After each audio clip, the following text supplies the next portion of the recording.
Daniel Padilla, meron na raw ipinampalit kay Catherine Bernardo. Nako, ito na nga, di ba? Ang tagal-tagal nating inaantay yan, tapos may biglang lumabas. Oo. At ang sabi, richie-richie daw yung girl. Yes, totoo. Kaya ang sabi natin, hindi naman yan batayan kung mayaman o hindi man kayamanan. Totoo. Basta mahal at nakakaintindihan ng dalawang puso, walang problema. Why not?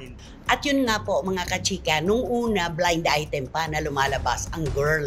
Hanggang sa kalaunan, pinangalanan na po siya ang kanyang pangalan, Amanda Zamora. Yun po. Siyempre, siya po yung anak ng mayor po ng San Juan. At yun po ang dahilan kung bakit sinasabing close na close daw po si Daniel kay Konsehal James Yap dahil magkakapartido. Pareho sa parehong players. Basketball players. Diba? Ano masasabi mo? Ano? Magkaibigan nila kasi, di ba? Oo nga. Ano na naman yung sasabihin mo? Kasi di ba, konsihal si James Yap. Oo. Ng San Juan. Tapos? They are very close siguro sila. Walang kawawaan, ano? Pinakalabit pa ako parang meron siyang input.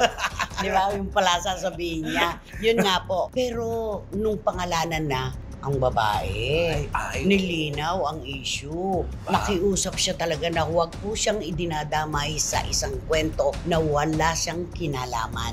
Ay, diba? Kasi nga yung privacy ng babae kasi nawala. Although of course, siya naman ay naging bahagi ng PBB House. Hanggang dun lang. Pero siya ay isang entrepreneur, nag-aaral sa ibang bansa. At saka, bakit po ganun nga naman?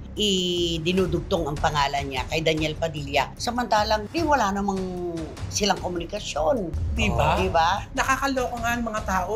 Nakita lang siguro magkasama ng minsan kung saan na may mga kasama din. Ayun na binigyan. Yun na binigyan na kagad ng kulay. At saka ang hindi maganda doon, nababash, Amanda.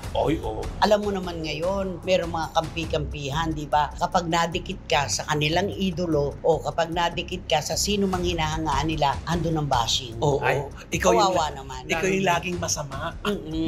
Lalo na yung mga Daniel fans, grabe pagka mag-bash yun, no? Paano sila mambash? Ay, nako. Ay, di siyempre, alam mo naman yung mga fans ni Daniel, grabe mag-bash yun. Yes. Ay, katulad, pagka mayroon man lang didikit sa kanila na ay idolo, katulad, lalo ng babae. Nako, di sasabihin naman nila, nako, umiipal na naman to. Umiipal. Umiipal. Umiipal At saka siya. kinukumpara. Ay, oo. Yung comparison ng matindi doon Yun na. At saka, isang pribadong tao ito. Pribado si Amanda Zamora. Oo nga po at nasa mundo ng politika ang kanyang pamilya. Hindi naman po siya kaisa doon sa ganong galawan. Siya po ay isang pribadong babae na kung bakit nakakaladkad ang pangalan sa mga issue na nakiusap pa nga siya sa mga bashers to be polite naman. Diba? To be kind. Kasi sobra naman po talaga. Binabash siya ng todo-todo porque ang gusto pa rin ng mga tagahanga ni Daniel para sa kanya ay si Catherine. Diba? Doon siya natatakot yung buwelta ng mga Katniel. Pero kung sa kasi nakakaiya rin kasi. Buti sana kung meron, okay na madawit ang pangalan. Pero yung wala, siyempre isipin mo kung may naliligaw din kay Amanda.